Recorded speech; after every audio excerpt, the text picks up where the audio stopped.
सिंगरौली के खड़िया कलिंगा क्षेत्र में उत्तरी कोलफील्ड्स लिमिटेड के खड़िया प्रोजेक्ट में विस्थापितों के साथ भेदभाव और प्रशासनिक लापरवाही का मामला सामने आया है।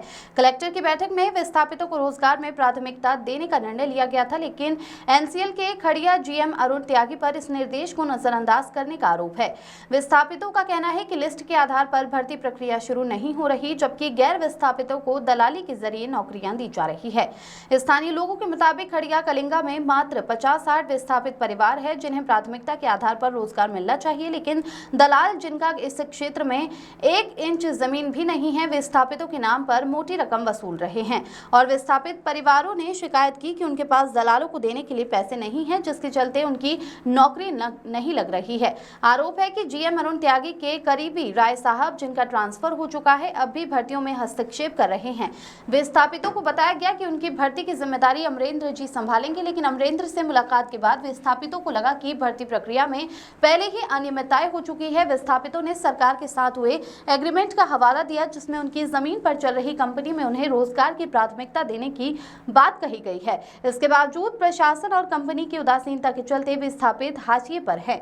स्थानीय नेता भी इस मुद्दे पर चुप्पी साधे हुए हैं, जिससे विस्थापितों में आक्रोश बढ़ रहा है। विस्थापितों ने चेतावनी दी है कि यदि उनकी मांगे नहीं मानी गई तो वे आंदोलन तेज करेंगे और आगामी चुनाव में दलाली करने वाले नेताओं को सबक सिखाएंगे। मेरा नाम सज्जाद हुसैन है सर। मैं 1 महीना से जीएम ऑफिस बार बार दौड़ रहा हूँ, कोई मिलने नहीं दिया जा रहा। अभी भी हम लोग गए उनके पास मिलने, वहाँ बुला करके एनसीएल के अधिकारी सिक्योरिटी को हम लोग को बाहर कर दिया जा रहा है। जीएम साहब मिलना नहीं पसंद कर रहे हैं सर। हम लोग से क्या मांगे हैं, क्या है सर? हम लोग का जगह जमीन गया, नौकरी के लिए दौड़ रहे हैं, आउटसोर्सिंग के लिए नहीं बात किया जा रहा है हम लोग के लिए सर। कैसे भर्ती हो रही है, किस तरीके से? यहाँ के दलाल अपने कोटा लेकर के, यहाँ के बीके राय साहब हैं जो यहाँ कोटा बांटे हैं सर, और वो क्या कहते हैं, कोटा बांट करके अपने दलालों को रखवा रहे हैं आदमी। आप लोग का जमीन गया है? हम लोग का जमीन गया है सर। लिस्ट के हिसाब से भर्ती नहीं कर रहे? लिस्ट के हिसाब से कोई भर्ती नहीं की जा रही है। यहाँ तक कि डीएम साहब आए थे, बोल करके गए हैं कि यहाँ के विस्थापितों को पहले वरीयता दी जाएगी सर। अभी कैसे भर्ती हो रही है, किस हिसाब से? यहाँ दलालों के माध्यम से भर्ती हो रही है सर। कंपनी में जाते हैं सर, सीधे बोलता है कि रेफरेंस लेकर के आइए। किसका रेफरेंस लेकर के जाए? हमारा जमीन है, उससे बड़ा रेफरेंस कोई चाहिए इनको?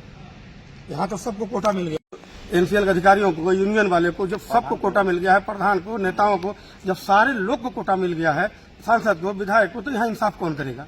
विस्थापित का हक कौन दिलाएगा? सबको तो कोटा मिल गया है। जीएम मिल नहीं रहे? जीएम मिल नहीं रहे। त्यागी जी, क्या नाम है? मिल रहे, यहाँ बैठो वहाँ बैठो, और समय नहीं है। अब मतलब जानबूझ के टाल मटोल कर रहे हैं जीएम, भगाया जा रहा है। हम लोग को कोई मतलब नहीं है। सबको तो कोटा मिल गया, इंसाफ कौन करेगा? विस्थापित जमीन राष्ट्र हित के लिए हम लोग कुर्बान कर दिए। ब्रिज, तालाब, सारी चीज संपत्ति चली गई। एक प्राइवेट नौकरी नहीं मिल रहा है ताकि विस्थापित जी खा सके। परेशान है विस्थापित, हर जगह दर दर के ठोकर खा रहे हैं, परेशान है। उनको कोई हक दिया नहीं जा रहा है। क्या करेंगे आगे? आगे की रणनीति, जब ऑफिस में जाओ तो ऑफिस में अधिकारी जीएम मिलेंगे ही नहीं, तो मजबूरन हम लोग को अपने जमीन पे हम लोग जाके घर बनाएंगे, रहेंगे। और जब अपने जमीन पर हम लोग रहेंगे तो इनका माइंस बंद हो जाएगा, क्योंकि वही डंपिंग है। इनका डंपिंग नहीं हो, डंपिंग वो भी खनन रोकना पड़ेगा। नहीं रहे अधिकारी, नहीं मिल रहे हैं। हम लोग घुमाते जा रहे हैं यहाँ वहाँ। सिक्योरिटी गार्ड जो बोल रहा है कि जाओ बैठो तुम लोग, मिलेंगे, नहीं मिल पा रहे हैं साहब, जीएम साहब। हम लोग से हम लोग धूप में खड़े हैं, 2 महीना हो गया ना, लमसम हम लोग को दौड़ते करते नहीं हो रहा है कुछ भी। खाली चमचे का आदमी लग रहे हैं। और देखिए हम लोग धूप में कितना कड़ाके की धूप की है, धूप में खड़े हम लोग हैं। हम लोग को चाहिए नौकरी, तो हमारा जमीन दे दे बस।